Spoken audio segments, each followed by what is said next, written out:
ஒரு நாள் ஒரு குருஜி ஒருத்தர் ரொம்பவே கன்ஃபியூஸ்டாக இருந்தாராம். அதை பார்த்துட்டு அவங்களோட சீடர்கள் வந்து ரொம்ப ஆர்வமாக, ஏன் குருஜி இப்படி இருக்கீங்க, என்ன ஆச்சு அப்படின்னு சொல்லி கேட்டிருக்காங்க. உடனே அந்த குரு வந்து, நேற்று நான் ஒரு கனவு கண்டேன், அந்த கனவை நினச்சி தான் நான் இப்போ ரொம்ப யோசனையில் இருக்கேன் அப்படின்னு சொன்னாராம். உடனே சீடர்கள், அப்படி என்ன கனவு கண்டீங்க அப்படின்னு கேட்டிருக்காங்க. அதுக்கு அந்த குருஜி சொன்னாராம், நேற்று நான் கண்ட கனவுல நான் ஒரு பட்டாம்பூச்சியாக இருந்தேன் அப்படின்னு சொல்லியிருக்காரு. உடனே சீடர்களுக்கு ஒரே ஆச்சரியமாக போச்சு, இதில் என்ன கன்ஃபியூஷன். உடனே அந்த குருஜி சொன்னாராம், என்னோட குழப்பமே வந்து பட்டாம்பூச்சியோட கனவுல இருக்க மனுஷனா நான், இல்லைன்னா என் கனவுல வந்தது பட்டாம்பூச்சியா, எது நான் இப்போ பட்டாம்பூச்சியா மனுஷனா அப்படின்றத என்னோட கன்ஃபியூஷன் அப்படின்னு சொன்னாராம். இந்த அருமையான கதையை வந்து தென்கட்சி கோ சாமிநாதன் அவர்கள் பேசும்போது நான் கேட்டிருக்கேன். நம்ம வாழ்க்கையிலையும் நம்மளும் சரி, நம்மளை சுற்றி இருக்கிறவங்களும் சரி, ஒரு சில கட்டத்தில் ரொம்ப அளவுக்கு மீறி நம்ம யோசிக்க ஆரம்பிக்கிறோம் இல்லை?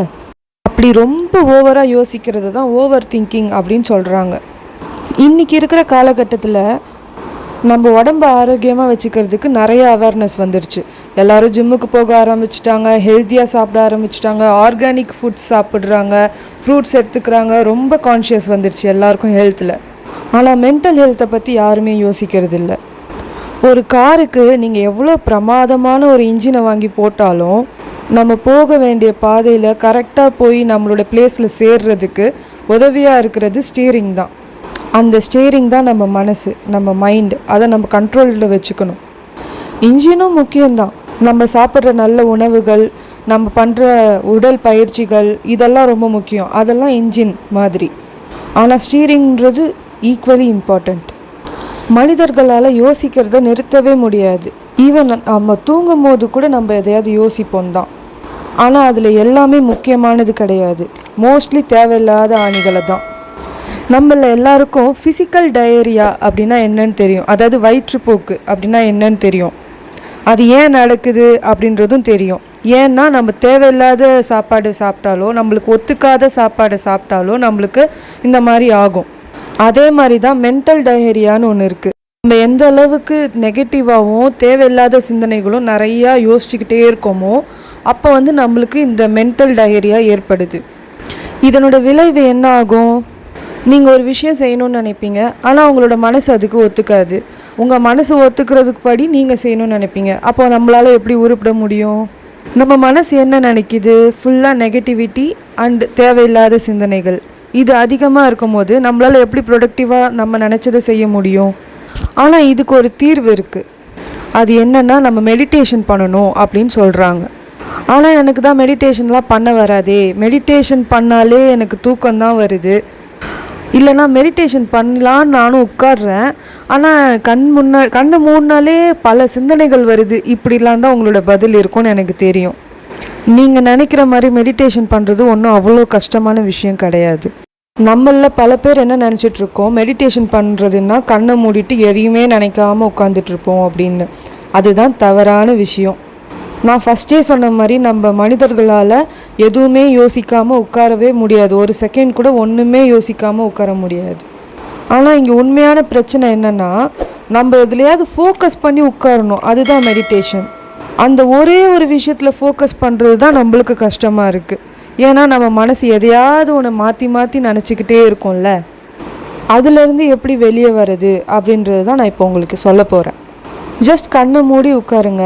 உங்களுடைய மூச்சை நீங்கள் கவனிங்க. அப்புறம் உங்கள் மனசுலேயே வந்து ப்ரீத் இன் ப்ரீத் அவுட் அப்படின்னு சொல்லிகிட்டே மூச்சை உள்ளே இழுத்து வெளியே விட்டு அந்த மாதிரி நீங்கள் பண்ணிக்கிட்டே இருந்தீங்க அப்படின்னா ஒரு ஜஸ்ட் 3 minutes டெய்லி பண்ண ஆரம்பித்தாலே போதும். அதுக்கப்புறமா நீங்களே கொஞ்சம் கொஞ்சமாக இன்க்ரீஸ் பண்ணிக்கலாம். அப்படி நீங்கள் பண்ணுறதுனால உங்களோட மைண்ட் அந்த ப்ரீத் இன் ப்ரீத் அவுட்டுன்னு சொல்கிற அந்த வார்த்தையில் வந்து கவனமாக இருக்கும். கூடவே உங்களோட மூச்சையும் நீங்கள் கவனிச்சுக்கிட்டு இருப்பீங்க. அப்போது உங்களோட மைண்டு உங்களோட பாடி ரெண்டுமே பிஸியாக இருக்குது. அப்போ கூட சில தாட்ஸ் வரதான் செய்யும். அதை நீங்கள் கண்டுக்காதீங்க. கொஞ்ச நாள் போக போக உங்களுக்கு அந்த மாதிரி எதுவுமே தாட்ஸ் வராமல் கண்டினியூஸாக நீங்கள் வந்து உங்களோட ப்ரீத்தில் மட்டுமே கான்சென்ட்ரேட் பண்ண ஆரம்பிப்பீங்க. முதல் நாளே நம்மளுக்கு எல்லாமே 100% கரெக்டாக வந்துடாது. நம்ம தான் வர வைக்கணும். இப்படி நீங்கள் பண்ணுறதுனால உங்களோட மென்டல் டயரியாலேருந்து நீங்கள் விடுபடலாம். ஆஸ் எ ரிசல்ட் உங்களோட நெகட்டிவிட்டி அண்ட் அன்வான்ட் தாட்ஸ் இதெல்லாம் உங்களை விட்டு போக ஆரம்பிக்கும். அப்புறம் உங்களோட ஓவர் திங்கிங் பிரச்சனையிலேருந்தும் நீங்கள் விடுபட்டுடலாம். நல்லா ஞாபகம் வச்சுக்கோங்க, நம்ம ஓவராக திங்க் பண்ணுறது நம்மளுக்கு மட்டும் பாதிப்பு இல்லை, நம்மளை சுற்றி இருக்க நம்ம நண்பர்களுக்கும் தான் பாதிப்பு. ஏன்னா நம்ம யோசிக்கிறது அவங்கள திணிச்சு நல்லா இருந்தவங்கள நம்மளை மாதிரியே ஆக்கி அவங்க அதை 4 பேருக்கு பரப்பி இப்படி தான் நெகட்டிவிட்டி ரொம்ப ஃபாஸ்ட்டாக ஸ்ப்ரெட் ஆகிட்டுருக்கு. அதனால் நம்மளை சேஞ்ச் பண்ணி சரி பண்ணிகிட்டே வந்தோன்னா நம்மளும் சேவ் ஆகும், மற்றவங்களையும் சேவ் பண்ணலாம். கண்டிப்பாக நான் இந்த வீடியோவில் சொன்னதெல்லாம் நீங்கள் ஃபாலோ பண்ணி பாருங்கள்.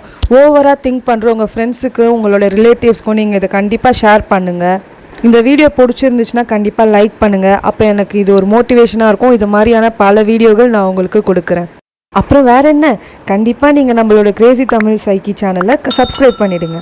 அப்புறம் பக்கத்துலேயே இருக்கிற பெல் ஐக்கானை கிளிக் பண்ணுங்கள். அப்போ தான் நான் நெக்ஸ்ட் வீடியோ போடும்போது நான் வந்துட்டேன் அப்படின்னு உங்களுக்கு நோட்டிஃபிகேஷன் வரும். அடுத்த வீடியோவில் சந்திக்கிறேன். பாய்.